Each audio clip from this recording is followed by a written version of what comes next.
Imagine isto por um momento. Dois dos maiores filósofos que já caminharam sobre a face da Terra, compartilhando o mesmo período na história. É quase inacreditável, mas é a pura verdade. Sêneca e Jesus, dois nomes que ecoam através dos séculos, nasceram no ano 4 a.C. E o que é ainda mais notável é como suas vidas, apesar de separadas por regiões, culturas e posições sociais distintas, têm paralelos surpreendentes. Até mesmo a pena de Cornélio Tácito registrou ambos. E o irmão de Sêneca, acredite se quiser, faz uma breve aparição nas páginas sagradas da Bíblia. É de tirar o fôlego, não é? Mas a fascinação não para por aí. O destino de Sêneca e o de Jesus Cristo se entrelaçam de maneiras profundas e intrigantes. Ambos tiveram suas vidas ceifadas pela tirania abrangente de um imperador. E o mais surpreendente é que eles continuam vivos, de certa forma, através de suas palavras, ensinamentos e escritos. É como se o tempo não tivesse poder sobre eles, e seus ensinamentos ainda hoje iluminam nossos caminhos. Vamos explorar essa conexão mais profundamente no decorrer deste vídeo. Mas permita-me compartilhar um pequeno exemplo com você. Quantas vezes apontamos os erros dos outros, ignorando as nossas próprias falhas?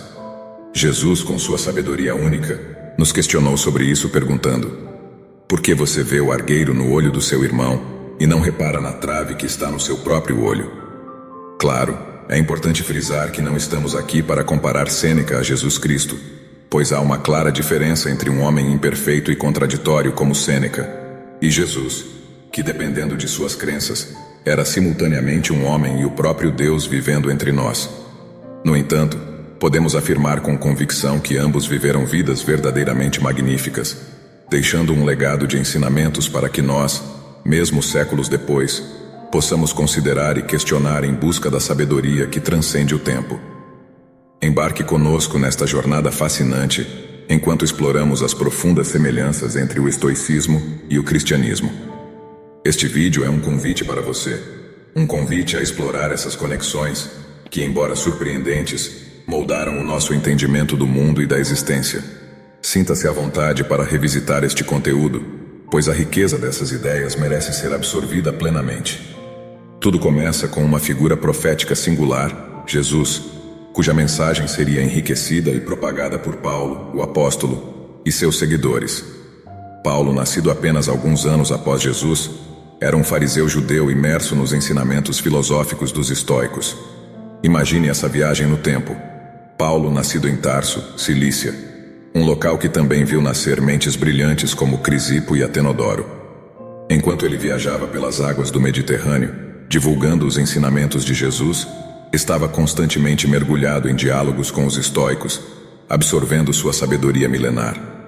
E é justamente nas datas que marcaram a história estoica que encontramos os eventos cruciais na vida e ministério do apóstolo Paulo. Imagine-se em Atenas, onde Paulo, incansável, passava seus dias no mercado debatendo com os filósofos estoicos. Foi ali que ele se envolveu em um embate fervoroso com esses sábios, desencadeando acusações sobre seus ensinamentos concernentes a divindades estrangeiras. Os atenienses, curiosos e intrigados, o levaram diante do tribunal de Areópago. Eles indagaram: diga-nos, podemos saber qual é essa nova doutrina que você está anunciando? Pois estamos ouvindo coisas estranhas e gostaríamos de entender o que tudo isso significa. Essas palavras podem ser encontradas no livro de Atos, capítulo 17, versículos 19 e 20. A resposta de Paulo foi uma obra-prima de sabedoria. Cuidadosamente, passo a passo, ele apresentou verdades sólidas, construindo um argumento lógico e convincente.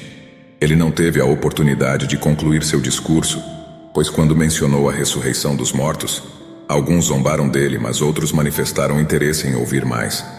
Entre aqueles que o ouviram, alguns se tornaram seguidores de Paulo, incluindo Dionísio, um membro do tribunal de Areópago, e uma mulher chamada Dâmaris. Esse evento memorável ficou conhecido como o Discurso no Areópago, e uma placa de bronze ainda hoje comemora esse momento na colina de Marte, em Atenas.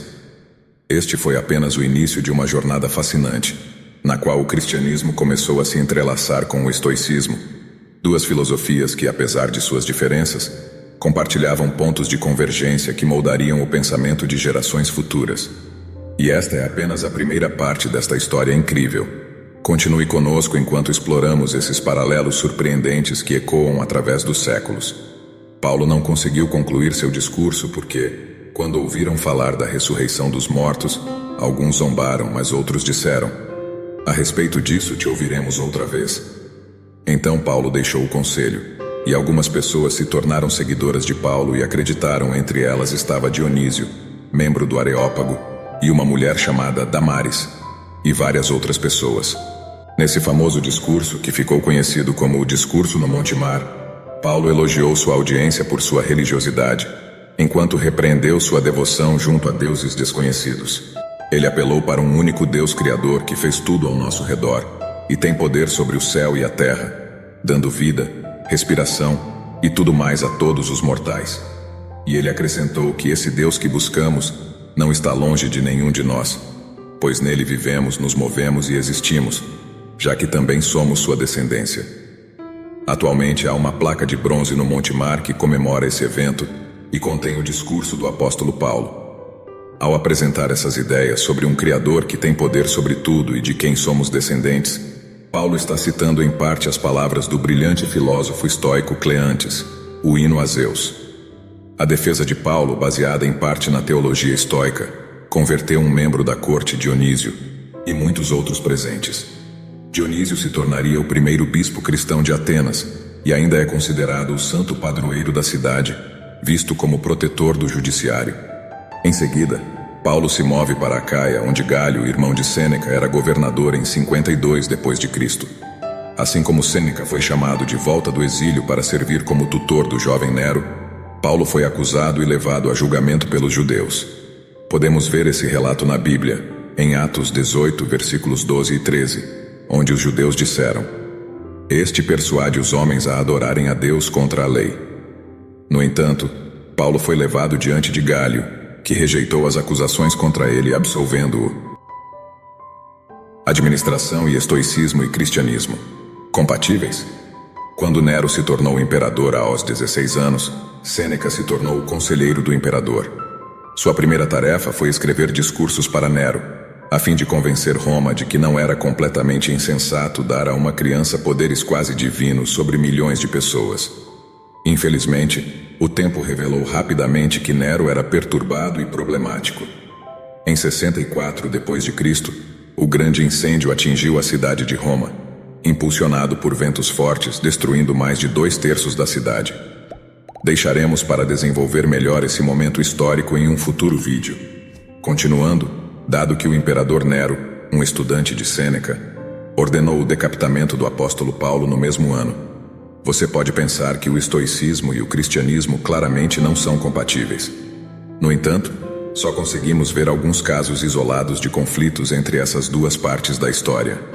Tais ocorrências nos levam a pensar que talvez isso tenha acontecido devido à época em que viveram, um período de conflitos e lutas pelo poder.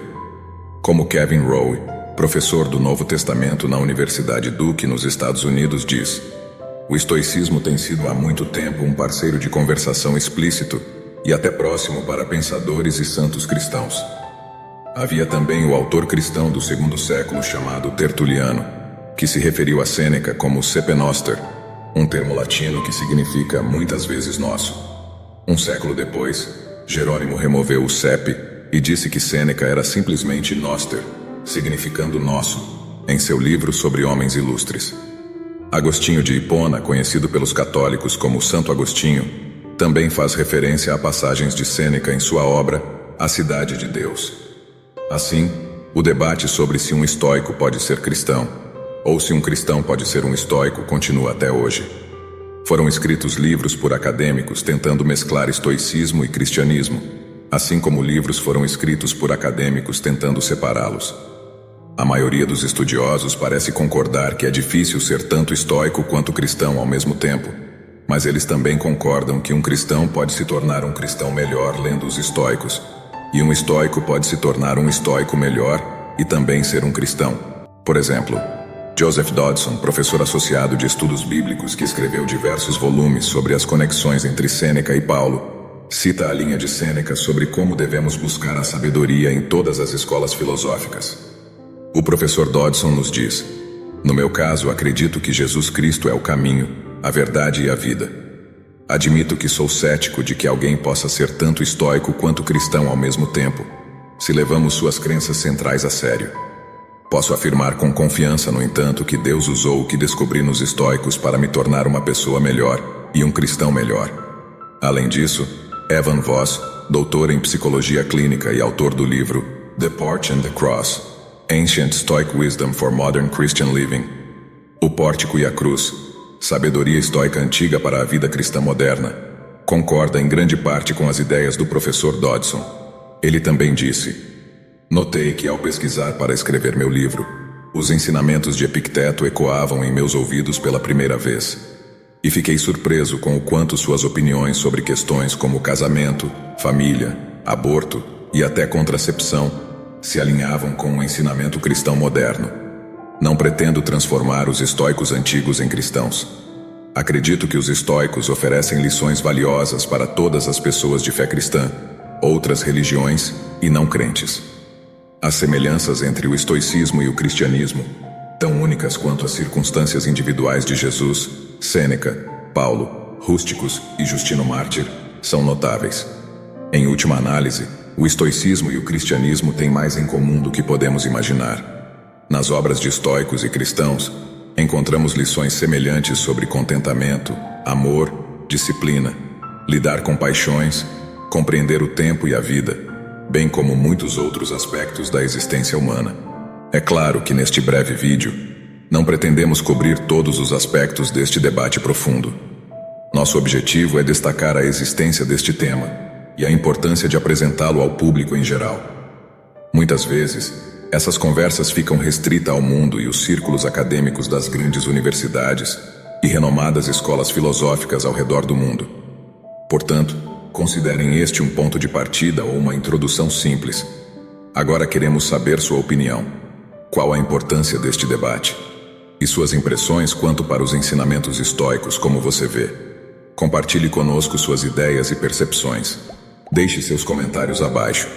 Esperamos que este vídeo lhe proporcione reflexões valiosas, guiando-o para uma vida mais rica e com sentido. Até o próximo ensinamento.